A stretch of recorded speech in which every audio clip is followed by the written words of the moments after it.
Soy el pastor Cabrera. Como ustedes se pueden imaginar, esto todavía no lo grabé, como ustedes se pueden imaginar, yo traigo cosas viejas, fíjense. Acá dice, por haber alcanzado mi blanco de la recolección. No sé cuántos conocen acá la recolección. Creo que es algo que no existe más. Dice Bahía Blanca, 1962. ¿Quién me entregó esto? El pastor Antonio Cabrera. Mire si yo seré viejo. Pero ya ahí tenía 23 años. Pero ya de los 18 años yo era director misionero de mi iglesia, una iglesia grande en el sur de la provincia de Buenos Aires, en la República Argentina, cuando el pastor Cabrera dirigía el departamento de actividades laicas de la asociación bonaerense a la cual pertenecíamos nosotros. Así que desde que yo tenía 18 años y él gateaba, nos conocemos. Y ha sido una gran felicidad para mí encontrarlo aquí, al pastor, exactamente igual. Creo que tiene 1 o 2 pelitos menos, pero con la misma energía que yo lo conocí cuando tenía 18 años, está sirviendo aquí y muy contento, según él me contó, con todos ustedes, tratando de llevar adelante la misión. Hermanos, quiero agradecer al Instituto de Teología del Pacífico, a su director, el doctor Rubén Darío Sánchez, a quien conocí cuando creo que tenía 14 años, en un campamento en la ciudad de Córdoba, Argentina. Yo era jefe de carpa y él estaba dentro de la carpa que yo estaba. No le voy a contar las cosas que tuve que hacer con él para que la carpa estuviera en orden, pero eso no se cuenta, así que estoy muy feliz que él me haya invitado. Quiero felicitar realmente a la Conferencia Central de California, a estas iglesias que se preocupan para darle mayores y mejores herramientas a ustedes, que son la fuerza dinamizadora de la iglesia. Ustedes saben que Elena de White dice con mucha propiedad que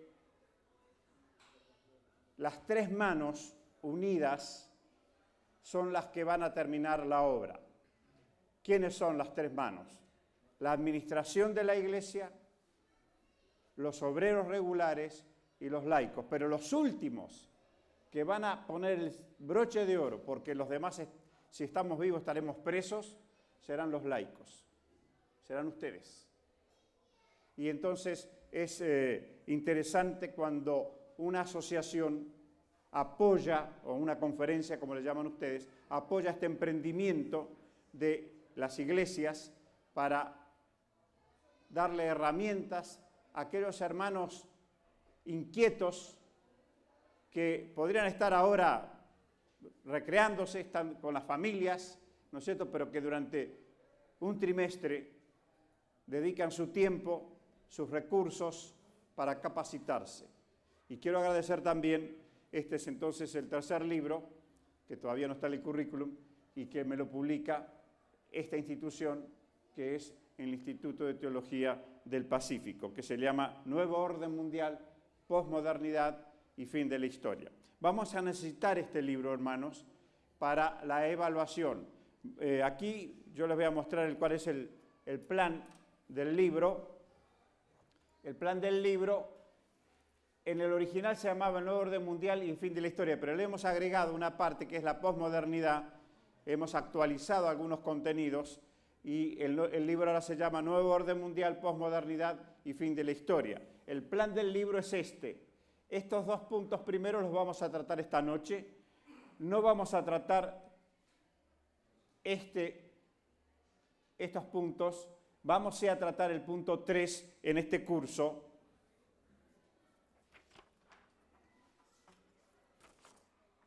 Y entonces, sí vamos a tratar estos puntos aquí.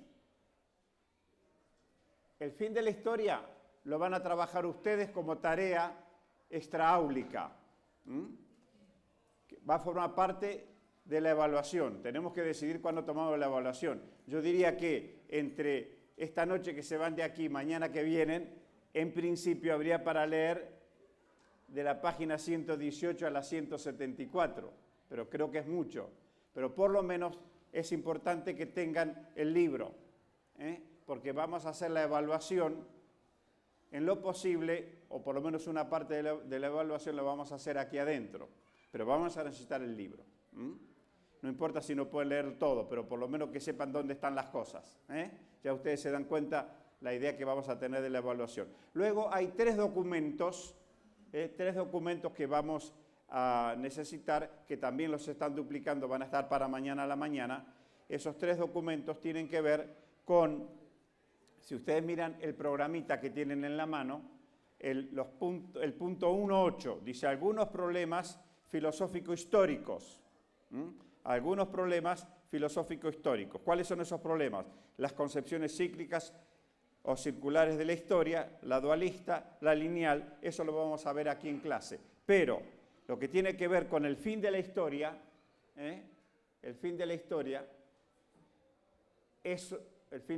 contingencia o necesidad, lo vamos a ver en clase, pero luego todos estos aspectos los vamos a tener que ver de otra manera, o sea, en forma extraáulica, en forma más detallada. Acá vamos a dar un pantallazo, pero la profundización del tema la van a tener que ver ustedes en el libro. Y luego están tres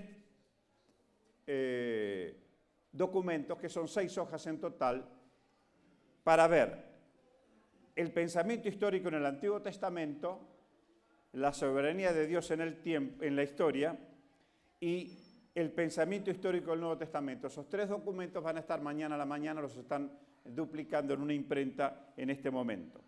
Bueno, esto sería entonces el trabajo que vamos a desarrollar.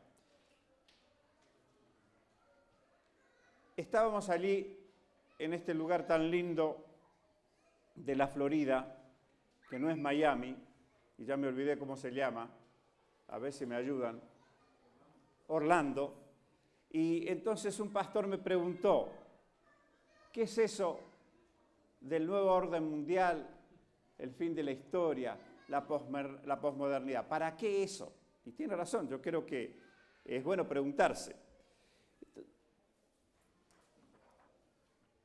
¿Por qué escribir un libro sobre este tema?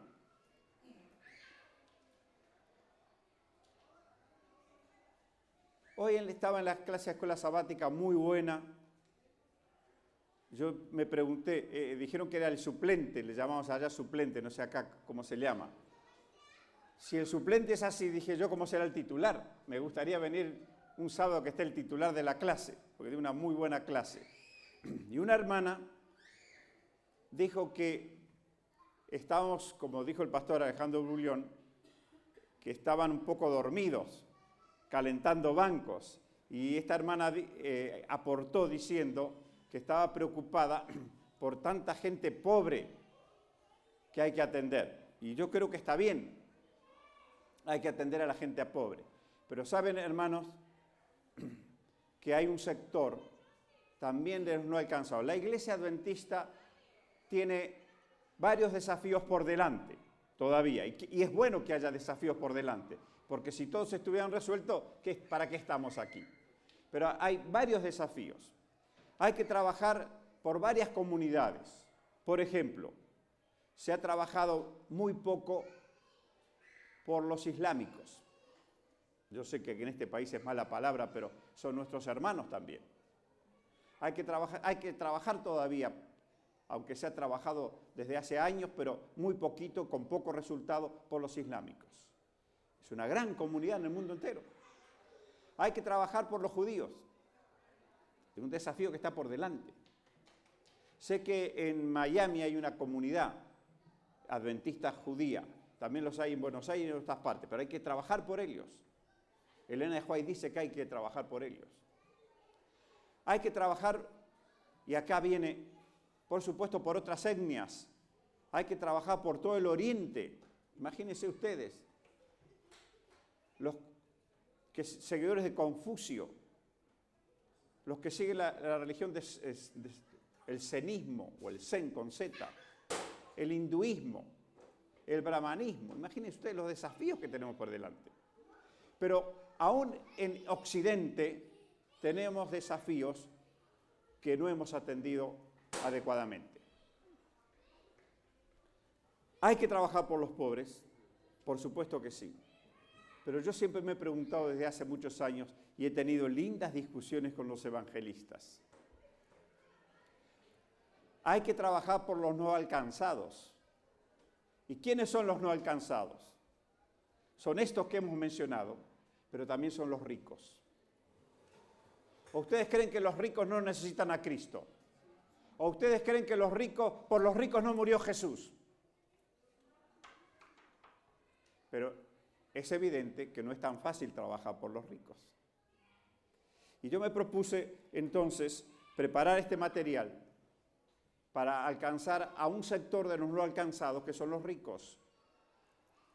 Los ricos no solamente de dinero, sino también los ricos intelectualmente. Es un desafío que tenemos por delante. Yo estoy absolutamente seguro, mis hermanos, que cuando el Señor venga y pregunte qué he hecho con los talentos, como aparece en la parábola de los talentos, a mí no me va a preguntar qué hice yo por los hermanos que están desheredados, que viven en las grandes favelas de Río de Janeiro, de San Pablo, o en las villas de emergencia de toda América Latina. Él no me va a pedir cuentas por esa gente, aunque he trabajado por ellos. Pero sí, yo estoy seguro que me va a pedir cuenta qué hice yo con mis colegas universitarios, qué hice yo por mis colegas profesores de las universidades no adventistas. Estoy absolutamente seguro. Y hermanos, hace años que estoy empeñado en este trabajo porque yo quiero darle una respuesta a mi Señor.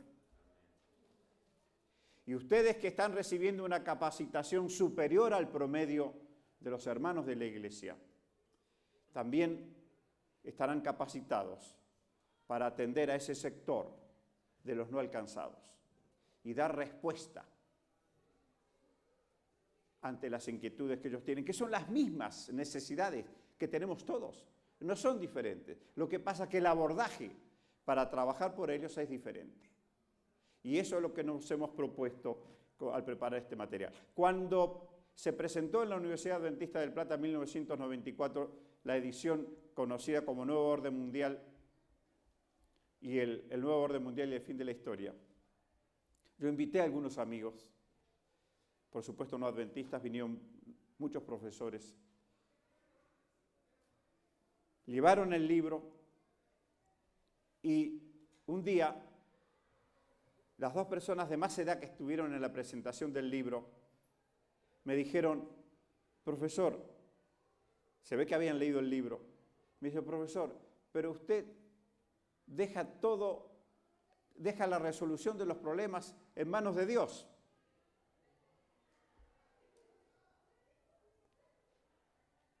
Un día recibí la noticia triste de que uno de esos amigos, el de más edad, había fallecido. Entonces, por supuesto, aunque estamos a 60 kilómetros de la ciudad capital de la provincia donde yo vivo, fui hasta allí para expresar mi solidaridad a la familia. Y me llamó poderosamente la atención. Entre las ofrendas florales que había allí, había una que en la faja decía Partido Comunista. Ese amigo era un militante del Partido Comunista, un hombre extraordinario, excelente, un hombre de una conducta intachable. Militamos juntos en el cooperativismo, una de las actividades que un cristiano con toda limpia conciencia puede participar. Yo estoy en el movimiento cooperativo hace muchísimos años y estuvimos juntos allí durante años. Y yo dije, bueno, este hombre quedó con inquietudes. Si militaba en el Partido Comunista, lo más probable es que debiera ser ateo. Pero espero que a él la lectura del libro le haya presentado otra perspectiva diferente. Hay otras opciones, aparte de las que nos presentan los hombres. Y vamos a ver en este curso qué pasa y qué ha pasado con esas opciones y qué pasará. Esta es la idea por la cual yo preparé. Y quiero acercarnos a la palabra de Dios con el Romanos capítulo 13, versículo 11. Romanos capítulo 13, versículo 11. Y esto conociendo el tiempo, que es ya hora de levantarnos del sueño, porque ahora está más cerca de nosotros nuestra salvación que cuanto creímos. Por la gracia de Dios y porque hubo maestros cristianos que un día vinieron a golpear la puerta de mi casa, siendo mis padres no creyentes, pero sabiendo que allí había 2 niños de casi 8 años que todavía no iban a la escuela primaria, porque mis padres querían una escuela mejor que las que ofrecía la ciudad. Mi padre era gerente de un banco importante, del Banco de Italia y Río de la Plata, pero él podía haber tenido acceso a cualquier escuela, pero no nos había mandado todavía. Y un día llegó una maestra cristiana que dirigía la escuela adventista y unas amigas de mi madre, que habían sido compañeras de trabajo en una gran tienda en la ciudad de Bahía Blanca, le dijeron, mira, le dijeron a la directora, mire, maestra, en tal lugar hay 2 chicos que no van a la escuela todavía. Son de una buena familia, pero no van a la escuela. Los padres están buscando una escuela diferente. Y llamaron a la puerta de mi casa. Y eso era por allí, por el año 1947. Saquen ustedes la cuenta, hace más de 55 años que estoy, gracias a Dios y a estos instrumentos humanos, militando en la iglesia adventista, desde los 7 años y medio. Y esto conociendo el tiempo, que es ya hora de levantarnos del sueño, porque ahora está más cerca de nosotros nuestra salvación que cuando yo creí hace 55 años. Y entonces, esa es nuestra responsabilidad, compartir esta esperanza que a nosotros nos hace felices. Y entonces se me ocurrió pensar en cómo demostrarle a la gente que desde otra disciplina, como la filosofía de la historia, se pueden arribar a las mismas conclusiones que desde la religión. Y ustedes ya van a ver, con la ayuda de Dios, si Él me asiste para llevar un razonamiento lógico, ustedes van a advertir cómo cae solita esta conclusión que yo les presento por anticipado. Como desde otra disciplina que no tiene nada que ver con lo religioso, sin embargo se llegan a las mismas conclusiones. Los filósofos de la historia llegan a las mismas conclusiones que llegamos nosotros. ¿Cómo no voy a alabar a mi Señor cuando Él a mí me hace saber el futuro que los demás no conocen? A los profesores de historia, siempre viene la gente y nos dice, usted que es profesor de historia tiene que saber, como si nosotros tuviéramos que saber todo. Es como si ustedes ahora me quieren preguntar la historia de cada uno de los países latinoamericanos. Enseñé historia latinoamericana, pero van a saber ustedes más que yo, de cada uno de sus países. ¿No es cierto? Y yo les digo, mis hermanos, que aun cuando pasé para la carrera de grado 6 años en la universidad, yo ya sabía historia cuando fui a la universidad. Aprendí muchísimas cosas y finalmente me dieron el diploma. Pero yo ya sabía historia porque desde los 8 años venía estudiando la Biblia. Y yo ahora quiero transmitirles parte de esa experiencia con la historia a través de esto. Y entonces, bueno, ¿qué es la filosofía de la historia? Esta es una disciplina que a partir de 2 ciencias independientes se ha formado. Y entonces tenemos que definir los 2 conceptos que entran dentro de este único, filosofía de la historia. En primer lugar, definamos qué es filosofía y después vamos a definir qué es historia. La filosofía, como todos los términos, se pueden definir desde lo etimológico y también desde lo conceptual. Desde la etimología, filosofía tiene 2 palabritas. Filo, que significa amor, y sofía, que significa sabiduría. Por lo tanto, etimológicamente, filosofía es el amor a la sabiduría. Filosofía es el amor a la sabiduría, desde lo etimológico. Desde lo conceptual, por supuesto, hay tantas definiciones como libros de filosofía ustedes puedan leer, pero tenemos que dar una. Así que yo escogí una que dice así: filosofía es la ciencia que se interesa por darnos una concepción unitaria del mundo. Lástima que se me extravió, la dejé en Argentina, la transparencia con esta definición. Filosofía es la ciencia que se interesa por darnos una concepción unitaria del mundo, de la vida y del espíritu, a la luz de la razón natural. Este es un concepto importante, porque hay otras disciplinas que también se ocupan de lo mismo, pero la filosofía se ocupa de darnos una concepción unitaria del mundo, de la vida, de las actividades de lo que se llama el espíritu, o sea, la cultura, etc., a la luz de la razón natural. Abarca la totalidad de los objetos y la universalidad de los conocimientos. Y ahora la leo de corrido para que ustedes completen los puntos que no pudieron tomar. La filosofía es la ciencia que se interesa por darnos una concepción unitaria del mundo, de la vida y del espíritu a la luz de la razón natural. Abarca la totalidad de los objetos y la universalidad de los conocimientos. Y entonces, ahora que tenemos la definición de filosofía, vamos a dar la definición de historia.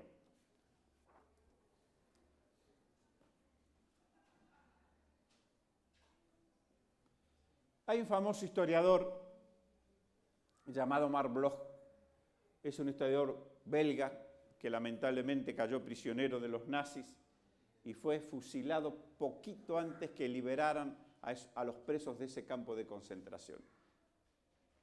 Qué pena, porque era un gran hombre. Estando allí escribió un libro extraordinario que se llama Introducción a la Historia, lo ha publicado en México el Fondo de Cultura Económica. Fue fusilado en 1940. Él dijo: la historia es la ciencia de los hombres en el tiempo. Mire qué concepto cortito. Es un brillante historiador. La historia es la ciencia de los hombres en el tiempo. Y un historiador absolutamente desconocido y muy chiquitito, como no sabe tanto, tuvo que usar más palabras para definir la historia. La historia es la ciencia social que intenta recrear el pasado por medio de la investigación y exposición cronológica y metódica del pasado del hombre, desde sus más remotos orígenes hasta el presente, intentando explicar las causas, el desarrollo y las consecuencias de los hechos significativos. Este es un concepto de historia así más complejo, que les dice muchas cosas acerca de lo que es esta ciencia que es la historia. Bueno, esta es una definición que hemos creado a partir de la experiencia de estos 43 años que mencionó el pastor Cabrera de haber ejercido este oficio de enseñar historia. Como ustedes advertirán, la historia tiene un objeto. El objeto es el pasado. Tiene un sujeto que somos nosotros, el hombre, y tiene una utilidad que es entender el presente y delinear el futuro. Si ustedes quieren que nos detengamos en esto, los invito a viajar a Montemorelos. El 16 daré allí mi conferencia, como dijo el pastor, invitado por el equipo de profesores de la Conferencia General, exactamente sobre este tema, pero tienen que ir allá a Montemorelos, no hay otra. Así que acompáñenme, así yo no me pierdo. Bien. Ahora sí, estamos en condiciones de dedicarnos al tema que nos ocupa, que es la filosofía de la historia. La filosofía de la historia es uno de los desafíos más profundos y complicados para el intelecto humano. En efecto, no es fácil interrogar a la historia desde la filosofía para sustraerle los mensajes más hondos y trascendentes. Y ahora, así como no hay consenso en los autores para definir otras disciplinas, incluso la misma filosofía, tampoco hay afinidad para elaborar un concepto de filosofía de la historia. Sin embargo, vamos a dar uno. Yo anoté aquí en el pizarrón uno de los autores, León Duhovne, escribió muchos libros sobre filosofía y la historia. Él dice, para formarnos una idea exacta de las particularidades de la filosofía de la historia, como forma de especulación filosófica y de su peculiar dominio de problemas, es conveniente que fijemos sus relaciones con algunas disciplinas que se ocupan del hombre, de la vida en sociedad e inclusive del desarrollo de la vida social. Ya dijimos que el objeto de la historia es el pasado, el sujeto es el hombre. Por lo tanto, el filósofo de la historia deberá saber algo acerca del hombre. Y el filósofo de la historia, a diferencia del historiador, él se pregunta, se cuestiona sobre los hechos históricos. El historiador hurga en los documentos, reflota el hecho histórico que pasó, lo reconstruye, pero no se tiene que preguntar sobre ese hecho histórico. Él lo reconstruye y lo expone a la luz de los documentos, pero es el filósofo de la historia el que tiene que reflexionar sobre ese hecho histórico. Y es el filósofo de la historia el que también se tiene que preguntar, cuando se encuentra con el sujeto de la historia, se tiene que preguntar, ¿de dónde viene ese hombre? ¿Qué es? ¿Para qué está? ¿Y hacia dónde va? Y entonces este autor, León Duhovne, dice, ha de ser distinto el juicio que el hombre se forme de la historia, según sea la noción que se haya formado de sí mismo, de la índole de su ser propio y de los azares eventuales de su destino individual. Con el deseo, termino la cita, con el deseo de abarcar las distintas visiones antropológicas, hace años que yo vengo elaborando una síntesis que humildemente entiendo que incluye por lo menos a las más significativas propuestas que hay acerca del hombre. Hace muchos años me dieron la responsabilidad de enseñar filosofía de la educación cristiana en un colegio que está en el noreste de la Argentina, que es la provincia de Misiones, donde están las cataratas.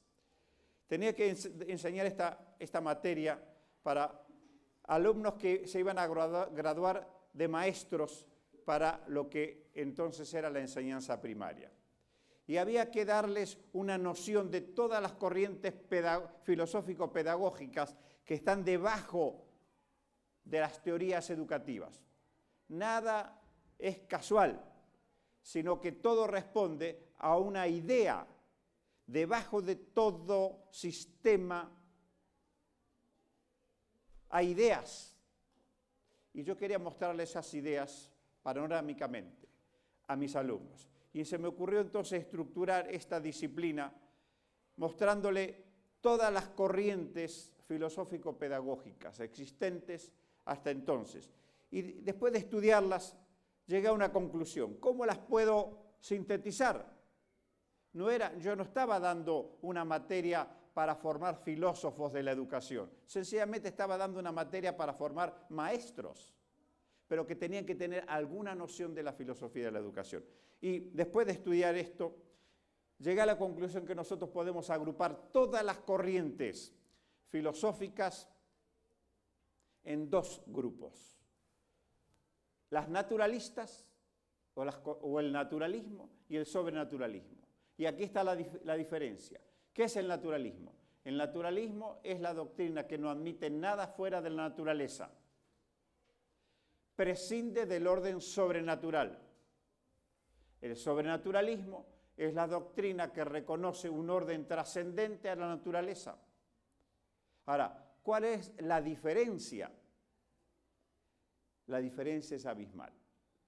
Cuando Dios me ha bendecido para que yo presente este tema con un cuadro que ha impactado especialmente a los padres cuando toman decisiones acerca de a qué institución mandar a sus hijos. ¿Por qué lo tienen que mandar? ¿Por qué un padre cristiano, yo uso la expresión coercitiva, tiene que mandar a sus hijos a una escuela cristiana? Muchos padres no lo entendían. Después de yo presentarle unas transparencias que les voy a presentar a continuación, esos padres no tuvieron más dudas y ustedes van a ver por qué. Pero vamos a ver cómo se manifiesta el naturalismo. Esto para que ustedes tengan, yo sé que acá hay un amplio espectro y yo me siento honrado con todos ustedes, gente de experiencia en muchas disciplinas de trabajo. Y los que están en la línea educativa y profesional,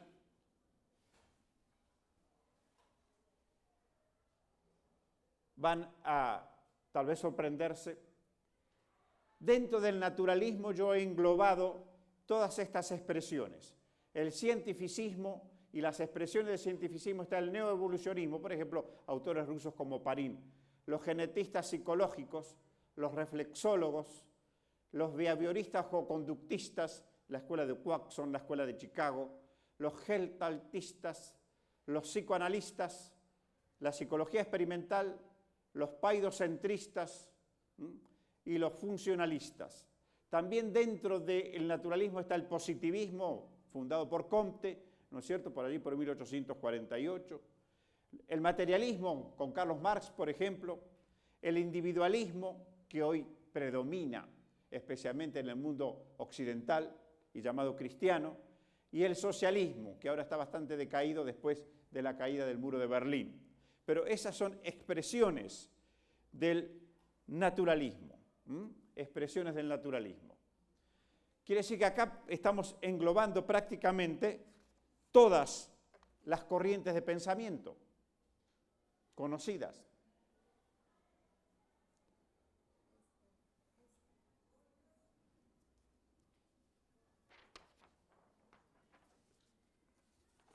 Y ahora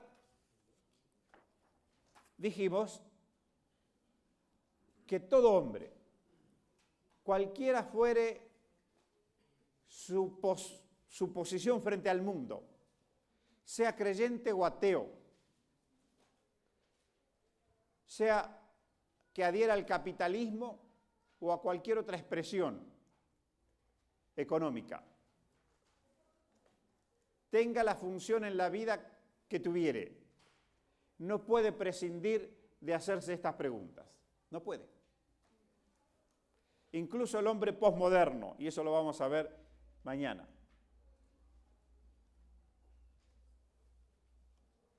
¿De dónde viene el hombre? Por eso acá pusimos visiones antropológicas. El hombre visto por el naturalismo y por el sobrenaturalista. El hombre visto por un naturalista y por un sobrenaturalista. Esta posición es inmanente, o sea, está dentro de sí. No acepta nada fuera del sistema humano, del razonamiento humano. El sobrenaturalista sí lo acepta. Entonces, ¿cuáles son las respuestas que dan unos y que dan otros? ¿De dónde vengo? El naturalismo, especialmente centrado en el evolucionismo, dice, el hombre apareció por casualidad, es producto incierto de un proceso evolutivo lento, complicado, desciende de seres inferiores.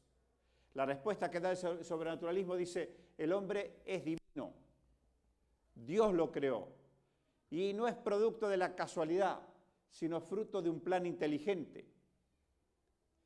A la pregunta, ¿qué es el hombre? ¿Cuál es la naturaleza del hombre? El naturalista responderá, es un eslabón en la cadena evolutiva. Filósofos como, por supuesto, materialistas y ateos como Sartre o Albert Camus decían, el hombre es un extraño. En cambio, el sobrenaturalismo, basado concretamente en la palabra de Dios, nos dice que el hombre es la imagen de Dios. Es una persona, es un ser único, irrepetible, moralmente libre y responsable. Eso dice Dios. ¿Para qué está el hombre? ¿Cuál es el objetivo? ¿Para qué estamos en este mundo? El naturalista,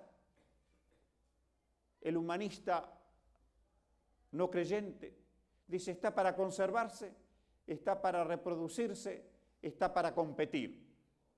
Estos son los presupuestos del evolucionismo darwiniano. Y una de las cosas más tremendas del evolucionismo darwiniano es el evolucionismo social, la competencia feroz, que es el fundamento, el substractum del capitalismo salvaje, que tanto daño le ha hecho al mundo. Capitalismo salvaje. Estamos para competir. Uno tiene que destruir al otro, en vez de cooperar. Y entonces, ¿qué responde el sobrenaturalismo? El hombre está para vivir armónicamente ¿con qué? Con el ecosistema, con sus semejantes y con el Creador. Yo esto lo tengo que poner adelante de todo y no al final. Aunque en el pensamiento hebreo cristiano, ustedes saben que lo último es lo mejor. Por eso en la pirámide de la creación, lo último que creó Dios es el sábado. Y es lo mejor. Después bajando está la mujer, superior al hombre, el hombre, y después sigue lo demás. Yo sé que no les gusta. No les gusta esto. A nosotros los hombres no nos gusta. A un italiano machista, italiano por los 8 costados, pero eso dice la palabra de Dios y yo no lo puedo cambiar. No quiero que tengan problemas, hermanas, pero bueno, sepan ustedes que es así. No vayan demasiado agresivas hoy. Muy agrandadas, el profesor dijo. Tranquilitas. Bien, y finalmente entonces, ¿cuáles son los resultados? Y estamos en los 5 minutos. ¿Cuáles son los resultados? Y esta es la pregunta que ha impactado a los padres. ¿Hacia dónde va el hombre? Bajo este sistema naturalista, el hombre termina en la muerte. Y ahí, caput, se terminó todo.